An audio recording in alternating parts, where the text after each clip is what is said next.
Greetings, coming to you live from the cabin at Gwillimville on Searle Ranch near Monument, Colorado. With a couple of new friends of mine, I went to a thing at Boot Barn Hall last Saturday in support of Proposition 115 and had the pleasure of meeting Juliana Day and Catherine Wheeler, and both very powerful messages. Juliana is the sponsor of the bill, and Catherine is a doctor with a lot of experience in the field that is the subject of this proposition. So without further ado, we'll let Juliana explain a little bit about it, and then Catherine is going to give a recap of the message that she delivered on Saturday. So thank you so bam. much. Enjoy. Yes. Well, my name is Juliana Day, and I'm the sponsor of Proposition 115 that, if enacted, is trying to restrict late-term abortions when the baby feels excruciating pain during the abortion procedure and when the baby can survive outside the mother's womb. One of the things that it was very close to my heart, and why I decided to sponsor a bill, well, a proposition like this kind, was the fact that I always work with the community. And just getting together with women and hearing their testimonies, I realized how bad it is, how much it affects psychologically, emotionally, and many times physically, late-term abortions to women.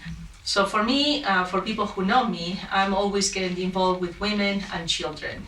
So when I start learning more how extreme is the position of the state of Colorado, which is such a beautiful state, and to see that they are allowing, well, Colorado is allowing late-term abortions until the very moment of birth. And I said, you know, this is wrong. And just to give a perspective, a little bit of how extreme this is, we're talking about that only 6 other states in the entire United States and 4 other countries in the world allows this type of elective abortion. And 3 of those countries are notorious human rights abusers. So Colorado doesn't want to be part of this league and of extreme abortions. Proposition 115 is mainly about love, compassion, no judgment. I've been telling a lot of the people, especially the volunteers, and we have an army of volunteers that are wonderful, that that's what is critical. And that was the main reason why this proposition doesn't criminalize or penalize the mother at all. In fact, what we are intending to do is to provide alternatives to the mother, and for her to have many, many options, and instead of going through that traumatic experience of having a late-term abortion, especially knowing that there are situations that in which one of the infamous abortionists in Boulder tells the mother that she, after that he injects the poison into the baby's body or the amniotic fluid, that she is going to be feeling the kicks of the baby as the baby is dying in anguish. So just I want people to know that this is a procedure that takes between 2 to 4 days. 2 to 4 days, and it costs between $10,000 to $40,000. While this proposition is about love and compassion, unfortunately, the opposition for them is about profiting. And so this November, we can join the movement and make history in the state of Colorado by voting yes on Proposition 115. Good, thank you. What do you got, Catherine? Well, not always being a public speaker, I'm going to use notes. So I was an OBGYN in Utah. I no longer practice. I was there for 24 years. And I did abortions. So I didn't do late-term abortions. Those were not legal. Like in most states, we didn't do abortions after babies were viable.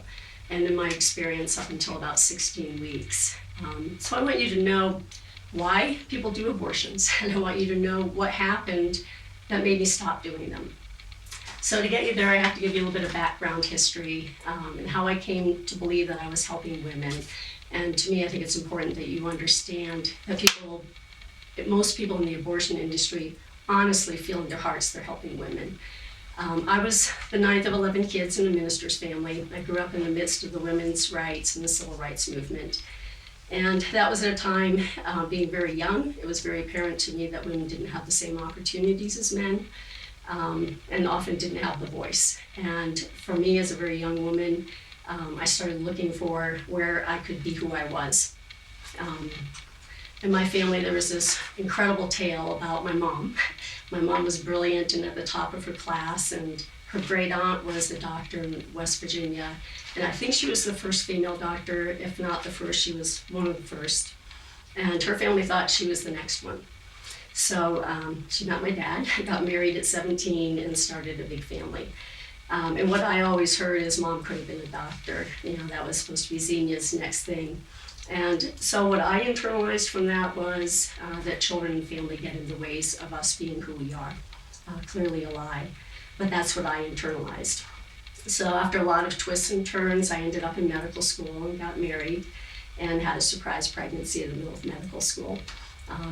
But for me, my sisters and parents stepped in to help me so that I could finish medical school. And I did. But to me, it was a surprising delight because I was the person who swore I'd never get married or have kids, and I was just shocked at what an incredibly beautiful thing that was. And having my first son, it just totally changed what I thought about women and who we could be. And I really, when I chose OB-GYN, which was also a surprise to me, I really just wanted to help women, help them to be well and healthy. So at the end of medical school, I went off to Utah for residency, and that's my first exposure to abortions. I was 13 when Roe versus Wade was decided, and I honestly had no exposure to abortions until then. I just thought it was something rare and unfortunate that every once in a while somebody did. In college, there was a Planned Parenthood. It honestly back then was for women's health and contraception. When I came to Utah, Planned Parenthood didn't do abortions there. So for me, I thought Planned Parenthood was women's health. University of Utah could only do abortions for women who had babies with significant anomalies that were life-threatening or chromosome abnormalities. Everybody else who wanted an abortion was referred.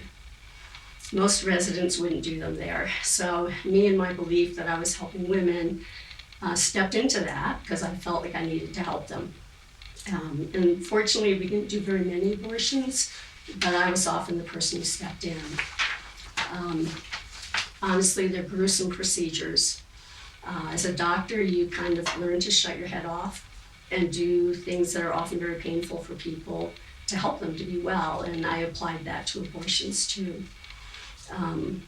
Honestly, you're taking a baby limb from limb and crushing the head to get the head out, counting baby parts. So again, fortunately, I didn't do that many. There are significant risks to abortion, and I did want to address that because there's such a lie about these saving women's lives, but there are very significant risks. The risks include hemorrhage, infection, hysterectomy, even death. You can perforate the uterus, meaning put a hole in it. You can get blood clots in your legs and lungs. And we do know that by 20 weeks, the risk of dying from childbirth and abortion are the same. So I did want to address that lie.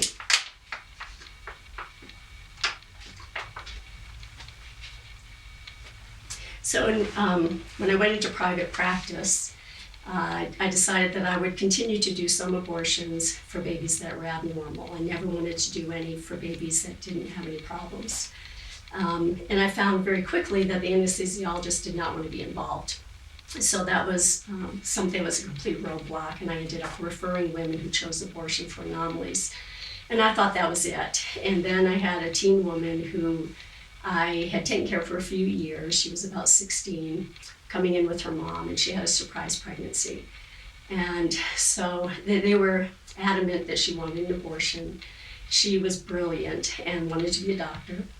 And I was like, how can I finish high school if I have a baby? How can I keep my grades up? How can I do what I know I want to do? And they were adamant. So I tried to refer her, and she just broke down and says, I know you, I trust you, can't you do it for me? And so I broke my rule, and I said that I would do that. And I started the procedure, and something happened I really couldn't understand at the time. All I know is it was horrible. It was dark.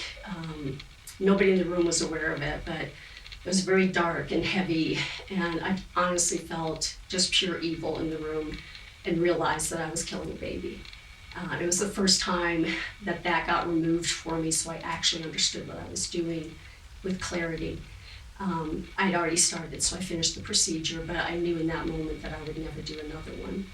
And then I just pushed that memory down and really never thought about it for a very long time.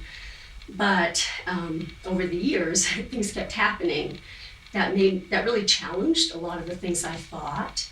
I had remarried at that point, and my last pregnancy, early in the pregnancy, there were some ultrasounds done in the first trimester that made it look like my baby might have Down syndrome. And then the second trimester, more ultrasounds were done with more signs of Down syndrome. So I had to struggle with a lot of those things that I had counseled women with very often. Did I want to know? What would I do if I knew? Did she really have a problem? Would I abort if she did? And I really struggled with that, but finally decided to do the amniocentesis and ended up with a major complication and thought that I would lose her. Which, interestingly, I instantly knew this was a little human being, this was my little girl, and that I had put her life at risk. So I fought for her life, she fought for her life. She did make it to pretty close to term, and she did not have Down syndrome. But that, for me, got me to really understanding the value of a very young child. So I began to, at that point, really think about what had I done? How could I have done that? What had I believed? And got to thinking about how we shut off our minds and how actually we were killing babies, thinking we're helping people and we're not.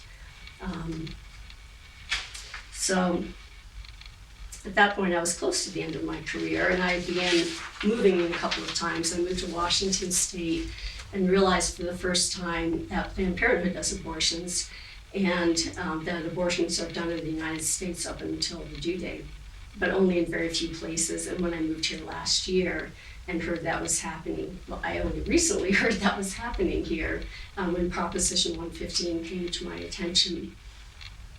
So at that point, I had decided I really didn't want to share my past, but I really feel at this point I need to share that.